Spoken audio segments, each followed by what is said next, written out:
Urdhë. Do të kaloj te zgjedhjet që po mbajnë ditën e sotme. Shqiptarët kanë dalë në votime dhe pritet që të zgjedhin qeverinë e re për 4 vitet e ardhshme. Një farsë, se të gjitha farsat e Partisë Punës gjatë 80 vjetëve. Se të njëjtin gjë kanë bërë të dy palët. Të njëjtin gjë kanë bërë të dy pjesët e Partisë Punës, PDPS. Gjithmonë organizojnë zgjedhje, fushat zgjedhore, gënjejnë, mashtrojnë, vjedhin dhe në prapasken ndajnë votat dhe koltukët e deputetëve në parlament për të mbajtur pushtetin me radhë, për ta cikluar njëri tjetri. Dhe kjo është bërë në mënyrë permanente.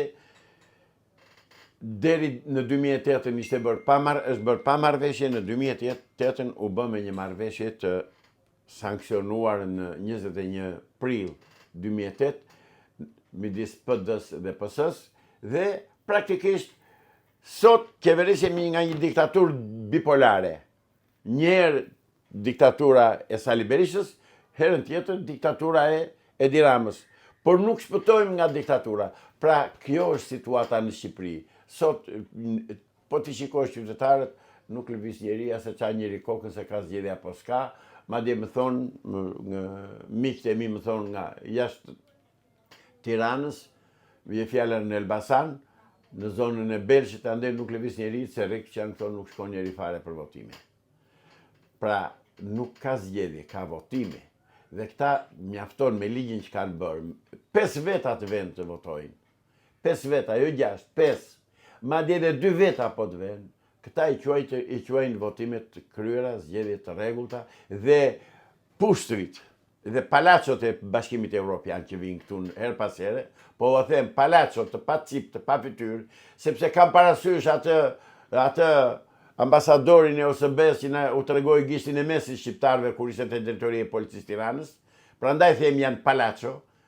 Ata vazhdimisht thonë, kishin ca probleme zgjedhje, po ishin më të mira se të kaluarat. Dhe kanë 32 vjet që të urdhëruar, të komanduar dhe të paguar nga Moska në Shqipëri, po vazhdojnë të mbajnë në pushtet falangat e Partisë Punës Shqipërisë. Avokat, kush i fiton këto zgjedhje? Nuk e di ç'marrëveshje kanë bërë dhe çfarë pazari kanë bërë, po unë nuk shoh zgjedhje, unë nuk shoh kush do jetë kryeminist? Fitus nuk kanë. Unë nuk shoh kryeminist. Shikoj zgjedhje të tjera. Pa do përsëriten zgjedhjet. Duhet përsëriten se s'bën. Por pak të klasë politike. Para 3 ditësh u publikua dhe doli në dritë, doli në skenën politike shqiptare qeveria teknike. Pres që qeveria teknike të shkojë te presidenti i Republikës, të legjitimohet dhe të shkojë të zërë vendin në parlament derisa të bëhet kushtetuta e re, të përgatitet vendi për zgjedhje të reja dhe të ndryshojnë sistemi zgjedhor. Avokat, ditën e sotme votoi dhe kreu i prokurisë së posaçme Altin Dumani. Pas daljes nga KQZ-ja, nga qendra e votimit, ai u shpreh që pas votimit do ketë një deklaratë komunikim nga SPAK-u lidhur me zgjedhjet. Mendoni që do ketë hapa të tjerë nga SPAK-u për zgjedhjet, për korrupsionin në zgjedhje, për blerjen e votave? Nuk mund të jap mendim për të sepse nuk e di çfarë ka parë, çfarë ka konstatuar dhe pse nga këto ngjarje që janë raportuar dhe pse e la përmbas votimeve. Se kuptoj.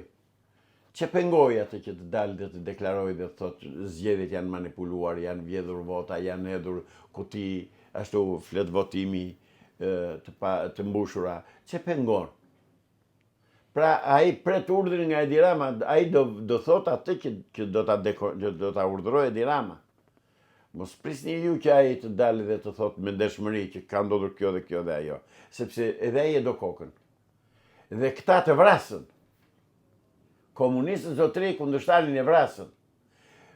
Kundërshtarin politike e quajnë armik. Dhe në qoftë se nuk e mundin dot, atëherë e vrasin pas shpine. Pra, ai ka të drejtë që trembet. Unë jap të drejtë Altin Dumanit. Në këtë fushë të minuar ku punon ai, nuk mund të jetë prokuror siç e ka funksionin dhe siç e ka ligji. Këtë situatë mund ta rregullojë vetëm një fuqi e madhe. Në Shqipëri kjo situatë kështu do me të qoftë se nuk ndërhyn dikush. Kaq.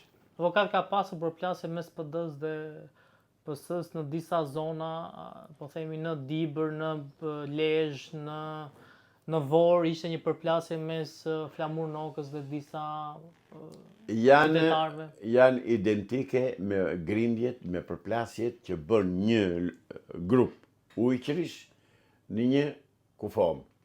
Kush të hajpë copën më të madhe. Dëgjoj zotëri, ke dëgjuar ndonjë nga në fushat gjatë këtyre muajve, ke dëgjuar ndonjë parti politike që të thotë ne do kthejmë pronarëve të ligjshëm? Asnjë. As nga këto, nga PPSH-ja, as nga partiçkat e tjera. Nga Lapaje, nga Shehaje, nga Kocaqere, nga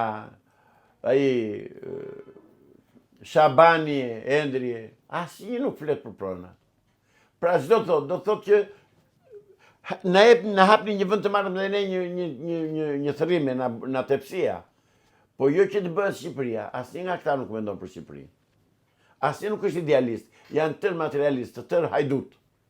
Janë të zgjedhur, janë të piketuar me kohë për të krijuar këto të ashtu quajtura partiçka. Pra unë nuk shoh zgjidhje me këto zgjedhje, nuk shoh zgjidhje. Për mua zgjidhje do jetë vetëm atëherë kur dy këto parti të përjashtohen nga politika. Avokat, çfarë do ndodh nëse pas 11 majit kryeministër bëhet Berisha dhe drejton Nuk do bëhet. Jo, nuk do bëhet, jo. Nuk do bëhet. Nuk do ketë numrin e deputetëve që të bëhet. Nuk do bëhet. Plus është non grata, ka marruar e punë. Se këta gënjen janë të patur, prandaj, ore se më ktheve prapë te opozita, unë nuk do të Berisha me opozitën. Po me këto gënjeshtra që i thonë qytetarit dhe këtyre demokratëve, po turp të vijore që gënjeni demokratët tuaj, antarët e partisë tuaj, po turp por e Sali Berisha që gënjen, pse gënjen? Nuk të shthequr non grata dhe nuk do të hiqet orzotri, se ne të besojmë që thot shteti amerikan, jo që thon ata që paguan ti me miliona dollar, dhe s'na ke thënë se ku i gjetë milionat e dollarëve. Po do thuash, do vijoraj, do t'i thuash. Avokat, në media është raportuar që një nga ish-kryetarët e bashkisë së PS-s në jug është kapur, po themi është filmuar ose është kapur mat në një akt të pa precedent në kufit e skandalit. Besoj se jeni informuar për ngjarjen? Në radhë të parë, juve personalisht, nga kanali juaj, para shumë kohësh ju kam thënë, do shpërthej në jug. Prisni kam thënë se jugu ka probleme të rënda shumë të mëdha. Dhe unë këto i diem përpara se këto qarkullonin tek njerëzit e thjesht këto fjalë. Kjo që ka ndodhur pardje të ënjten me Tërmet Peçin, kandidatin për deputet të Partisë Socialiste deri dje kryetar bashkie në Tepelen, me një njeri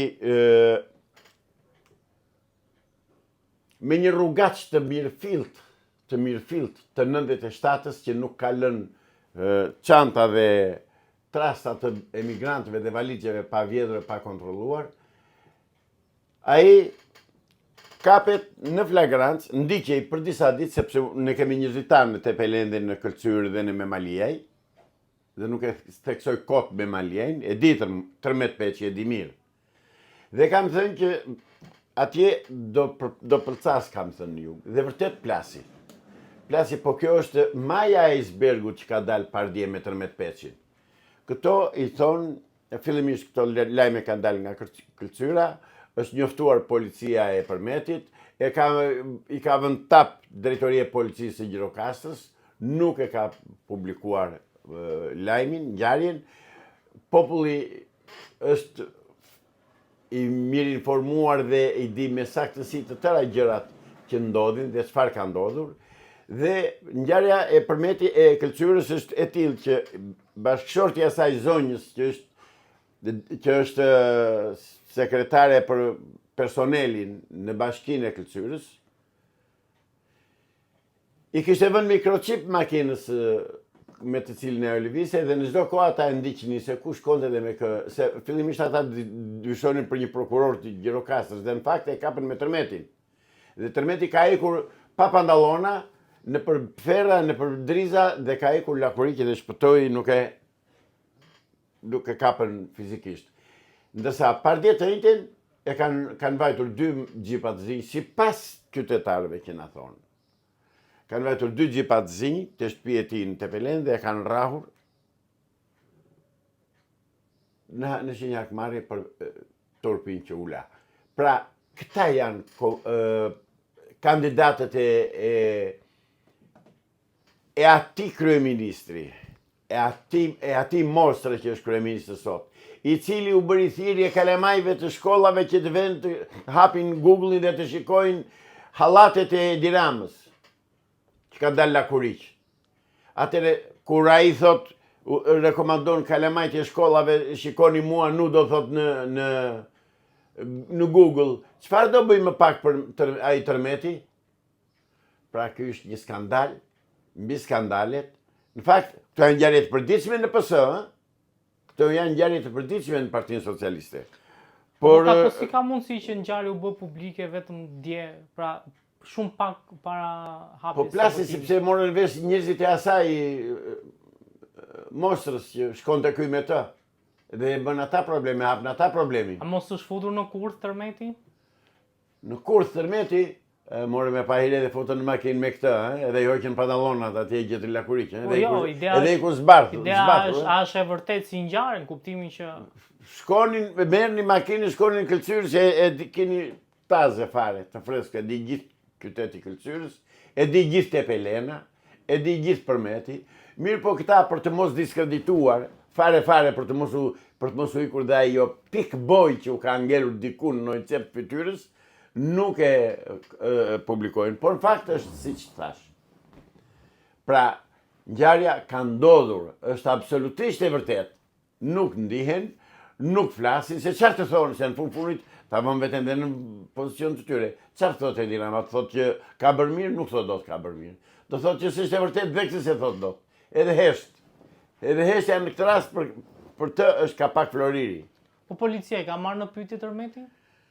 Nuk e di. Për këtë duhet pyetur policia e Gjirokastës, duhet pyetur AMP-ja. Qendrore këtu në Tiranë, që thonë, po dhe ata kanë marrë urdhër të mos flasin. Sepse praktikisht, dëgjoj zotëri, praktikisht jetojmë në një diktaturë më të poshtër, më të egër se sa të Enver Hoxhës. Avokat, po ku ka ndodhur ngjarja fiks? Në Këlqyrë. Jo, në çfarë vendi pra? S'kam qenë atje. Di që zonja, ajo zonja, se të vjen rënd, të vjen turp të thuash zonja saj, ajo fëmra ka qenë dikur me punë në Itali, iku nga Italia dhe erdhi në Shqipëri dhe u vendos shefi e personelit në Bashkinë e Këlqyrës. Tani çdo njeri e kupton se kysh edhe tek dhe çfarë ka ndodhur dhe si ka ndodhur, dhe pse janë bërë këto veprime. Punë për ta. Mua nuk më shqetëson veprimi asaj, mua më shqetëson situata amorale, imorale që mbizotëron dhe mbretëron në Partinë Socialiste të Shqipërisë, në Partinë e Punës Shqipërisë, jo socialiste, e korrigjoj, në Partinë e Punës Shqipërisë që është në pushtet, dhe është në pushtet me të gjitha fëllëqësirat që ka bërë që nga 42 deri më sot. Dhe këta duan të ruajnë imazhin, nuk e ruajnë dot më. Bomba u ka plasur. Se çdo ndodh nesër tutje nuk e di, por që këtu nuk lëviz asnjë presje.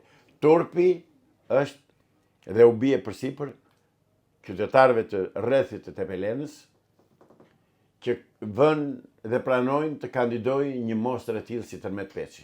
Avokat, po Tërmeti ka një jetë që ka ajo shkretari i Bashkisë Tepelenës, Po, dhe i votuar masivisht. Një jetë ka dhe PS-ja që është në pushtet. Se pa PS-n ai nuk, as me derra nuk e qonin Tiruan, se dhe pra të s'di. A i s'di të flasë, keni vërë, është pa shkollë, zotëri. është pa shkollë. A një gjë dita bëj mirë. Të vjedh dhe të serviloset. Të lëpij prapanicën e Edi Ramës, po atë e bën në mënyrë perfekte. Tërmeti nuk ka vetëm këtë skandal. Skandalet e Tërmetit zotëri janë pa fund. Për çfarë keni fjalën? Ja do t'ua them.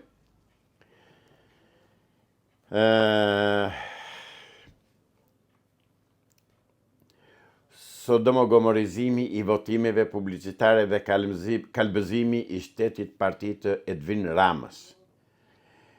Ngjarja e tërmetit në qarkun e jugut të Shqipërisë, përmet Tepelen Gjirokastër, të rënditje të gjithë qytetarët, zotëri.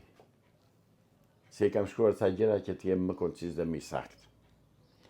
Kryetari i Bashkisë Tepelen për 4 mandate rresht u kap në skandal seksual flagrant nga familjarët e shefes së personelit të bashkisë përmet. Nuk po e them emrin e saj, se dhe emrin e saj e kam. Po s'na duhet emri. Nuk na duhet, na duhet funksioni. Edhe pse u mbajt sekret për një javë rresht, ngjarja mori dhën pasi do apo nuk do nalt gjatësi e tij, sistemi demokratik dhe mediat e lira jo vetëm u binden urdhrave të tij, edhe pse ai i dënon përpara kamerave duke u hequr mikrofonin për muaj të tërë, apo kur ja shpies pakur për lëndë të parë me qëllim që të mbyllgojnë. Pa përmendur CV-n e tij të pasur, deri në 1977 të kryetë bashkiakut të dorëhequr për të ngritur në lartësinë e deputetit, Partia Shteti dhuroi edhe kandidimin në listat e PS-s për merita të veçanta, pasi kur drejtonte bashkinë e Tepelenës, në murin e zyrës tij mbante varur portretin e diktatorit dhe me grupin popullor të bënçës të mirë paguar prej taksave të Tepelenësve të uritur, buçiste kënga për komandantin vampir diktatorin Enver Hoxha. Dhe kam mbajtur personalisht në zyrë të tij dhe i kam thënë me vendim të Kuvendit të Shqipërisë është hequr dhe janë zhdukur simbolet e Enver Hoxhës. Ti mban akoma atë Enver Hoxhën këtu, i kam thënë, tha, është ai është komandanti im, tha, s'kam komandant tjetër, tha. Sa kish marrë pushtetin, kish një 2 vjet. Në valën e fushatës elektorale si kandidat për deputet në këtë qark, veç fushatës sa i mbulonte edhe terrenin e vështirë të fushatës seksuale, dhe prapa shpinës së naltgjatësisë vazhdonte ngrënien jo vetëm të kumbullave shumë milionse, por edhe kuptohet po e them, po edhe paginën e drejtores e një departamenti në Bashkinë e Përmetit me popullsi tepër modeste. Skandali që të rënditi jugun u tentua të mbahej mistik me qëllim që të mos prishej imazhi parazgjedhor i partisë namusqare, se janë të ndershëm këta. Janë shumë të ndershëm këta. E për të mos ushtuar statistika e shukrive, gjicëve e gicave që kanë kalbëzyer skenën politike Shqipërisë së mjeruar deri në ekstrem nga klasa politike fosilizuar dhe e korruptuar deri në qelizë. Kur kumandanti publicitar u sugjeron fëmijëve që të googlojnë për të parë materialin gjenetik të pasur të tij, ushtarët e bindur të bazës përballojnë edhe vështirësi të tilla të terrenit, sikurse kryebashkiaku i Tepelenës, i cili desh la kokën dhe breket në përferrat dhe gjëmat e terrenit të vështirë të Këlcyrës, i ndjekur pas prej familjarëve të partnerës së tij, heroj legjendare publicitar që në fund të fundit po flijohej për interesat e partisë mëmësi dhe të koltukut ligjvënësit. Zotëri, përveç fakteve të korrupsionit tip 5D prej 84 milion eurove të bashkiakur publicitar të Medpet që u publikua nga emisioni investigativ Plug, bëmat e tij në tjetërsimin e pronave të kurveshit dhe këlqyrizimi të këtyre një tjetër vepër madhore është edhe përvetësimi me bekimin e nalt kryeministrit në vitin 2018 që mashtron qytetarët duke paraqitur si inaugurim të shkollës së fshatit në Vic Kurvelesh një sipërmarrje të një subjekti privat. Konkretisht, në vitin 2005 privatizohet rregullisht ish shkolla e këtij fshati, të cilën Blersi e përshtat për ta bërë shkollë, në fakt dhe u inaugurua në 2018 si shkollë, në fakt nuk është shkollë, po është baxho dhe unë do nxjerr para kamerës tuaj, urdhoni.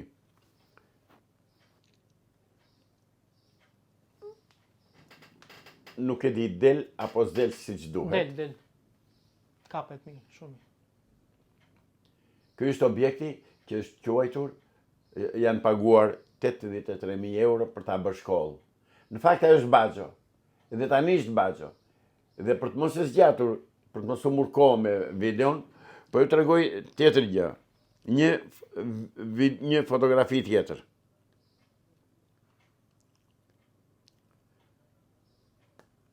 Urdhëroni.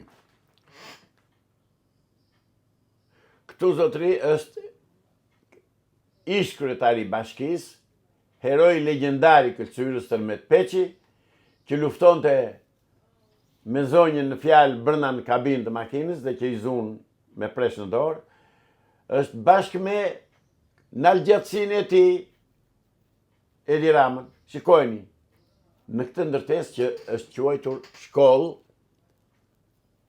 urdhëro. Do ta çoj çik më afër kamerës, si mbase del që të lexohet, del. Po. Që të lexohet, ta lexojnë mirë qytetarët e Tepelenës. E shikoni Tërmetin me shiritin e kryetarit të bashkisë.